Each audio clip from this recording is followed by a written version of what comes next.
Did you hear the story about... No, I'm not going to tell you this story. It's a Rumpelstiltskin story for boys and girls, girls and boys, Halloween, or campfire stories, ghost stories. Um, Anyways, these stories for girls and boys, stories, I've done quite a few, and you can look for them with that tag.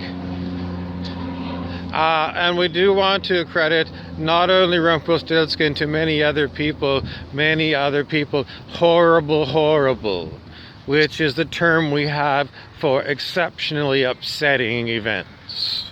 Horrible. And we don't want to talk too much about horrible, or anything more to do with horrible. So instead, we're going to tell you about what's better than horrible. We just talked about peak experiences, but if we're going to have a different choice, we're going to turn the dial to spin, and that's the one, and it says you are not a winner. Okay, so this is some gaslighting that goes on amongst humans. And if you go to a casino and you get that when you put money into the, you're going to figure out pretty quick that it's true. You're not a winner, and that $50 you just put in the machine has gone already. You've only been there for 2 minutes. 2 minutes and $50, it's gone.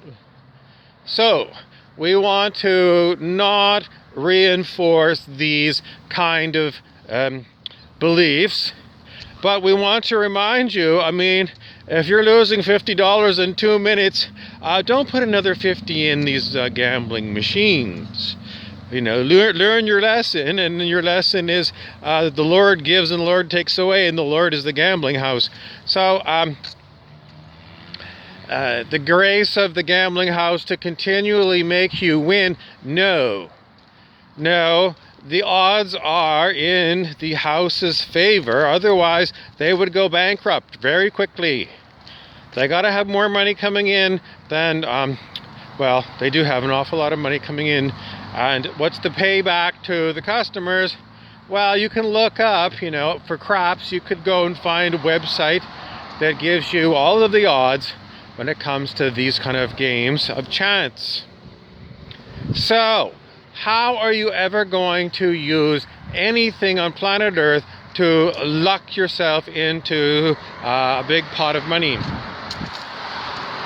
that you can keep, and next time you need a pot of money, you can, keep looking for these sources where you can do like gambling, like lotteries and stuff, and God is going to save you with a lottery win. How many people for a whole lifetime buy lottery tickets and never win anything significant? Most people. But then you hear stories about people that won the lottery not once, but twice. Major winning, like major grand prize, 2 different times. And you say, that's a hell of an anomaly. If you think of what the odds are, it's unbelievable. And if that actually really happened, that would be like, someone says statistical proof. No, it's not statistical proof, nothing. But it certainly would be some kind of outlier that you'd wonder, what is the exact story about this person? Not that you're going to be able to replicate it. Because if you put it out there that I affirm that I am the winner of a lot of money, then whatever you put out, according to law of vibration, you've put out, I lack the money. So the universe winks at you and says, all right, you got lack, and doesn't give you any money. And so the whole idea of the law of vibration can be reflected by what you say and do is enough to drive a monkey crazy. So Don Juan Matus, the shaman, said, you must learn stalking. And the most important person that you need to stalking is like if you're a lion and you're stalking a wildebeest because you're looking for lunch. Stalking, tracking and watching and planning and getting ready for your moment where you're going to get the wildebeest and have lunch.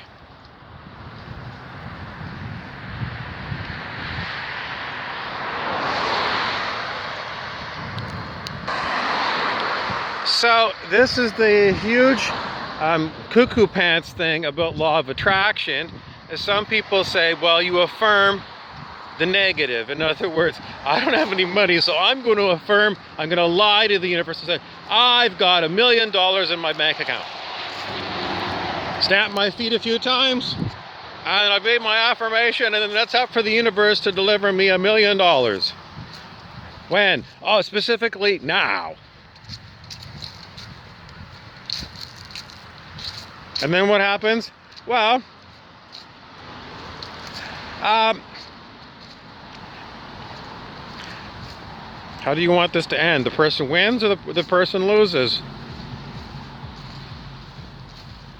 Don Juan Matus, the shaman, says, you're trying too hard to get $1 million because you have these crazy ideas that if you had $1 million, you're going to move to Sedona and you know, go down and have coffee and donuts at 2 in the afternoon and probably go out at nighttime every night, and given that you rarely drink, you're probably not going to be an alcoholic, and you know, it's kind of good, clean fun.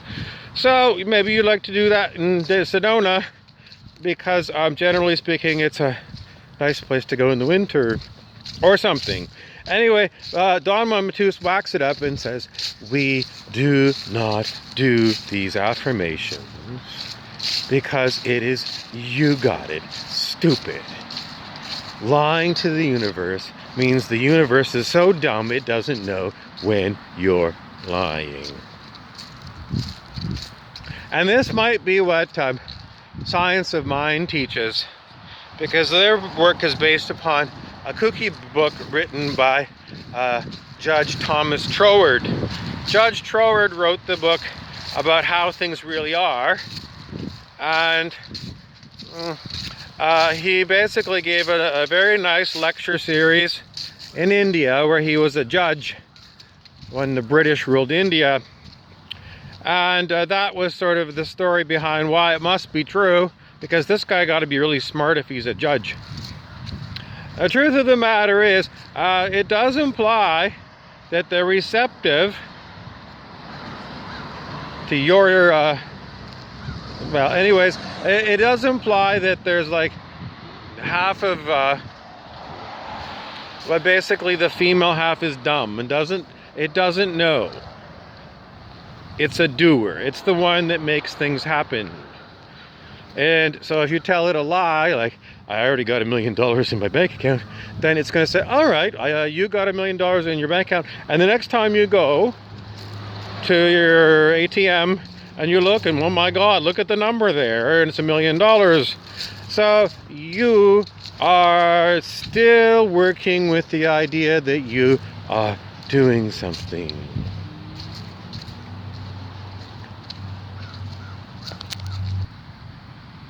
Okay, so in search of more on this topic, we still want to remind you that there are people who pay good money to go to like Abraham Hicks to learn about law of vibration in person, because they already bought all the books and it didn't work, so they got to go see to get more, or it worked and they just want to go show up because they're feeling like they like the celebrity of being there in the crowd, and maybe it's going to be like Ravine, who does hypnotism or something, some kind of spectacular show, and you already like this kind of thing, so maybe you go because you enjoy it.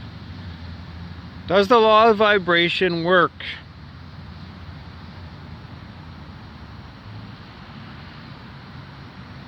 The answer is, as a comic, I don't know, but if I'm going to be me, I'm going to say not really. Maybe it has like a long-term effect where you affirm you have $1 million in the bank, and 3 lifetimes down the road from now, you realize, hey, I got $1 million in the bank account. And it was because in this lifetime you affirmed it and you received it somewhere else. Well, you know, this is basically the teachings from India. You know, like lifetime after lifetime, this law of vibration is working with you.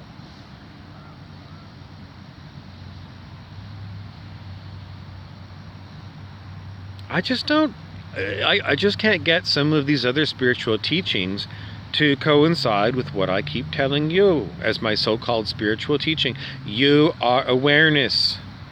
And the body and the mind, everything is presented to you, is like the screen at the movie. It's something for you to enjoy, but you're not making the movie while you're sitting there watching it. And I just want to extend the idea that you're aware of the body, and sometimes the body does a good job of convincing you that you're actually moving the body. But if you do a lot of meditation and have that idea that you want to see whether the awareness up here behind the eyes is doing anything ever, or it's just a grand illusion that had us all convinced that we were actually doing something in here. So, with that in mind, it's like these other spiritual teachings are like mind teaching mind. Remember, your awareness, the one who's hearing this, your awareness, everything else, every other item is mind, because you're aware of it when you're aware of it. So these other spiritual teachings on how to be a better human, think better, do mind reading or speed reading in a book, whatever these things are teaching, they're teaching your local mind, the human mind that's around you, awareness. But these teachings are not for you, awareness, and sometimes you get the feeling expressed by mind that, oh my God, you know, we're doing shitty or something. Which is, you know, where I was before. This idea that society gaslights you through the teachings that come into your local mind. That somehow you're not awesome. And, you know, why is that? It's simply because in English we have the word not. Awesome. Not awesome.